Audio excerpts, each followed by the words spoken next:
Juventus have just signed Jonathan David from Lille, a striker that turns the impossible into possible, a striker that guarantees you goals, a striker that in 5 seasons at Lille always scored double-digit goals, and the icing on the cake, because we all love cake. In 2024, only 3 players across the world got more goal contributions than Jonathan David: Kylian Mbappe, Mohamed Salah, and Harry Kane. This is a striker that brings it all. But what can he really bring to Juventus? Okay, let's do the Jonathan David analysis a bit more different. If one of you guys was to ask me right now, Haj, what are 3 things Jonathan David can bring to Juventus? What are 3 ways to describe him? Number 1, improvisation. Improvisation in the final third. One thing Jonathan David has, which many strikers across the world don't have, and in my opinion, it's one of his key strengths, which has contributed to him getting a ridiculous amount of output in 5 seasons at Lille, him being ranked 4th to Mo Salah, Harry Kane and Kylian Mbappe for goal contributions in 24, is the fact that he's talented with both feet. That's not something you can say about many players, especially strikers. A lot of strikers, they're very dominant on one foot, like a Dusan Vlahovic. Somebody like Jonathan David, the reason why he gets you a lot of goals, the reason why he's involved in so much is because he can play with both feet. Let me show you guys an example. This is a goal where he gets the ball down the right channel, and he knows the angle is available for me on my right foot, but it isn't the best of angles. What are the chances of me scoring from this angle? On top of the fact, there's 2 defenders rushing in to block the shot. Any other striker that wasn't talented with both feet would shoot on their right foot, but because he knows I've got a strong left foot, he cuts inside. Those 2 defenders go for a croissant outside the Eiffel Tower. Cuts inside. On his left foot, curls it around the keeper. He wouldn't have been able to score this goal if he wasn't talented with both feet. Let me show you guys another example. Receives the ball out wide on the right hand side. If you're right footed and you have no left foot, you put a cross into the box. But because he knows I can cut inside and I have the composure and I can dribble with both feet and I can strike the ball with both feet, cuts inside on his weaker left foot, puts it into the bottom corner. Juventus haven't had a striker that's talented with both feet. It means you can give him the ball down the left-hand side, you can give him the ball down the right-hand side, you can give him the ball in a central area.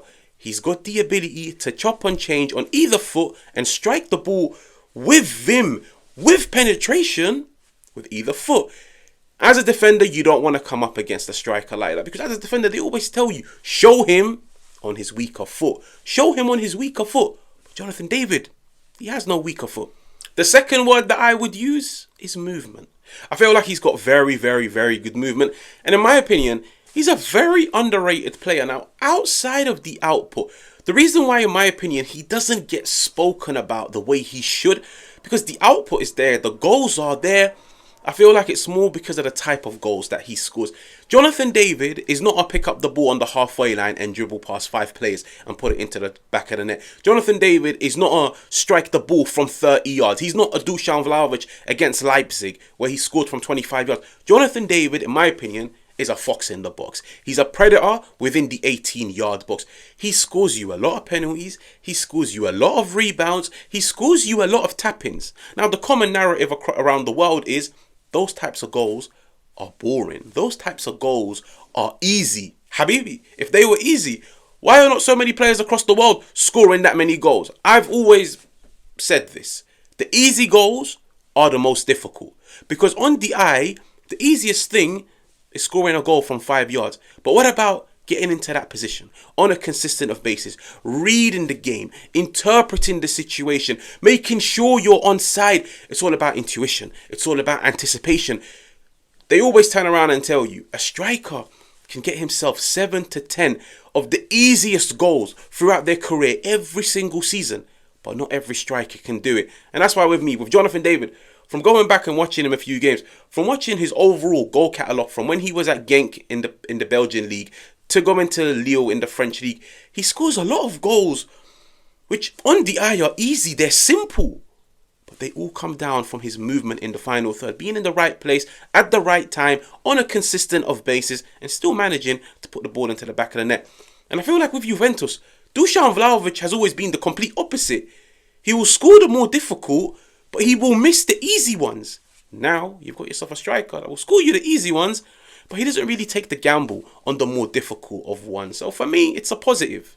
Now, what's the third word? facilitator. I don't know if any of you guys have realized, ever since I started the video, I keep saying 18-yard player. 18-yard Jonathan David. Jonathan David, for me, is more of a facilitator. Based off the games that I've seen, based off some of the highlights, the goals that he scores, the areas on the pitch that he likes to occupy. He's more of a striker that wants the ball to feet rather than one that's going to run you the channels, stretch the pitch. I'm not saying he can't do it, but his preference is more to drop deep, connect the dots, bring his teammates into the game. Now, why would he stand out more than somebody like Dusan Vlahovic, who had a very, very, very similar role to this under Thiago Motta? Why would he stand out more than somebody like Kolo Muani? Jonathan David, when he drops deep, he can connect the dots because his passing in the final third is more accurate. It's more secure. He doesn't hug onto the ball. Like, you can go back and watch some of his games. Whenever he drops deep to receive the ball, he wants to keep it moving. He wants to circulate it. 1-2 touches, he passes the ball. 1-2 touches, he passes the ball. The fact that he's also comfortable with both feet means when he does drop deep, he can easily spin to the left, spin to the right, because he can pass the ball with both feet. When you look at the pass accuracy in the final third, like, it speaks for itself, and this would allow Juventus to sustain so much more pressure. Like, how many times have Juventus put the ball up forward and you're asking Dusan Vlahovic, hold up the ball, wait for the team to push, just hold it up, holds it up, passes it in the wrong direction, wrong weight of pass, wrong accuracy, can't even hold up the ball. Jonathan David, he will drop deep, he will hold it up, he will bring his teammates in, and then he will go and make the run into the box. When you look at their passing accuracy in the final third, Jonathan David's is 88%. That is impressive for a striker.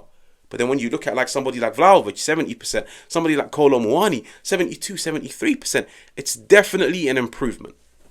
Okay, so now we're a bit more familiar with Jonathan David, what zones he likes to occupy, how he likes to play the game, what are his strengths. How can we turn around and say, what do Juventus need to do to guarantee themselves the same level of efficiency, the same level of effectiveness, the same level of output that Lille got over the course of 5 seasons? What do Juventus need to do? Now, Juventus, based on their current squad, this is how they would set up. 3-4-2-1.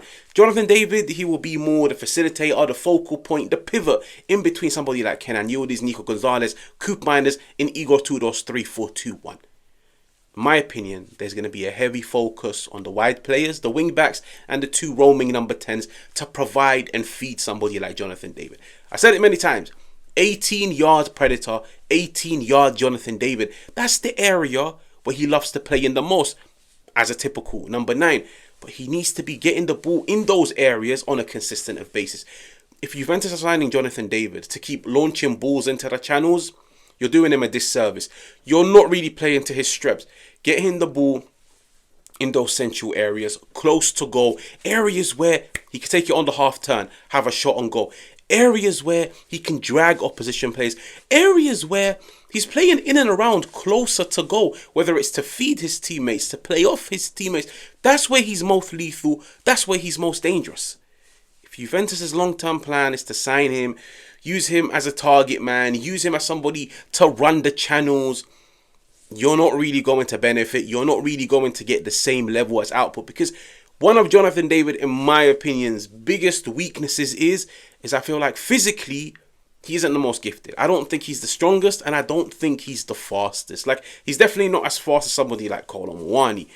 Kolo Muani can pick up the ball on the halfway line and charge. Jonathan David, it will depend on how slow or how fast the centre halves are. He's not gifted in that area, and there's a reason why, even at Lille, he was never ever utilised as a striker that runs channels. No, he was more of a drop deep, facilitate, spin, run into the space. That's where his teammates feed him. The majority of his touches, the majority of the zones on the pitch where he got his touches of the ball were in and around the 18, 20, 25 yard box. That's how Juventus need to use him. The wing backs, the 2 roaming number 10s, it's now their job to get him the ball on a consistent of basis in order for him to score goals. If Juventus can't sustain pressure in the final third, then it's not just Jonathan David who's not going to be getting touches of the ball. Kenan won't be getting touches of the ball, and all the other players. Okay? So that's how Juventus needs to utilise him. Now, in my opinion, I don't think this is how Juventus will set up in a month and a half's time when the Serie A campaign starts. There's a lot more reinforcements necessary. There's a lot more players that need to be brought in. You never know. We might even see a change of system. But these are the strengths. These are the weaknesses. And this is how Juventus can get the most out of their brand new signing. Jonathan David, here we go. If you're new, make sure to like, make sure to subscribe, and I will catch you guys on another one.